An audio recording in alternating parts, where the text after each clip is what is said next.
Suami saya sangat baik dalam memperlakukan teman-teman wanita di kantornya. Dari yang suka memuji temannya cantik, perhatian ketika mereka sakit, atau sampai ada physical touch, misalnya elus kepala.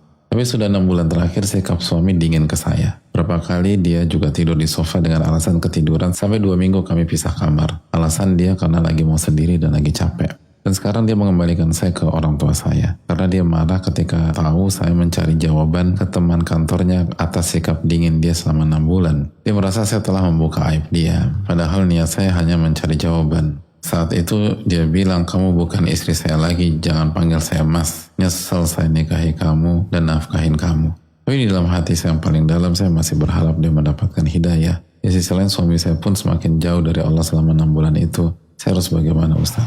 Ini gak mudah bagi setiap istri. Semoga yang bertanya diberikan kekuatan oleh Allah SWT, diberikan kesabaran, dan bisa menghadapi ini dengan cara yang benar dan diberkahi. Amin ya rabbal alamin.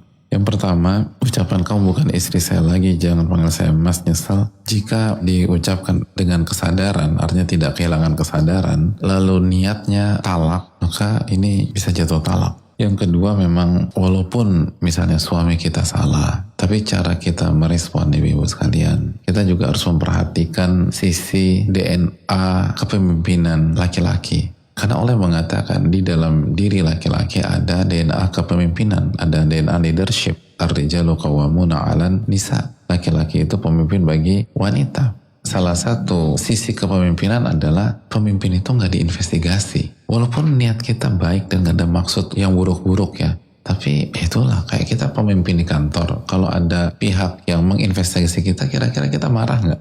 Marah. Padahal bisa jadi pada saat itu kita salah. Ada yang nanya-nanya tentang kita di belakang kita. Padahal nggak ada maksud juga. Kita bisa tersinggung karena itu DNA. Bukan berarti suami benar, enggak. Cuman kalau kita mau menyelesaikan masalah, hindari cara-cara seperti itu.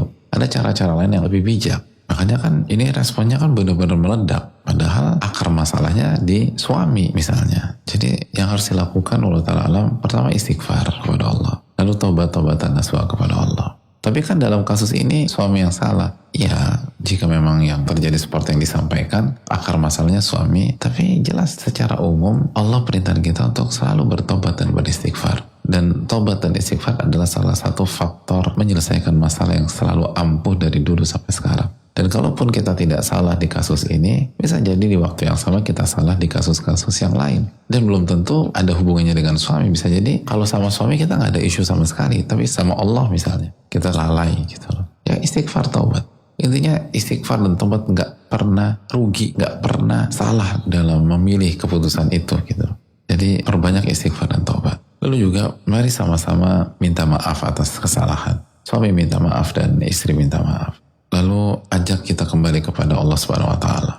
Istri kembali kepada Allah dan suami kembali kepada Allah. Kalau istri sudah kembali kepada Allah, maka tinggal suaminya. Atau istri diperkuat lagi kualitas mendekat kepada Allahnya. Dan hati-hati dalam sisi-sisi leadership tadi. Terus kalau memang dibutuhkan dan upaya pribadi menemui jalan buntu, coba hubungi atau libatkan sosok yang dihormati suami dan didengar oleh suami untuk mengislah. Bukan untuk menyalahkan suami, tapi benar-benar mencoba mengislah masalah. Duduk bicara baik-baik. Lalu juga jaga sholat kita, khususnya bagi yang penanya. Wasta'inu bis sabri wassalah. Mintalah pertolongan dengan sabar dan sholat. Banyak sholatlah kepada Allah. Perbanyak sholat-sholat sunnah. Lalu juga bantu orang. Allah fi'unil abdi maka al abdu fi'uni akhi. Allah membantu seseorang ketika orang itu membantu saudaranya.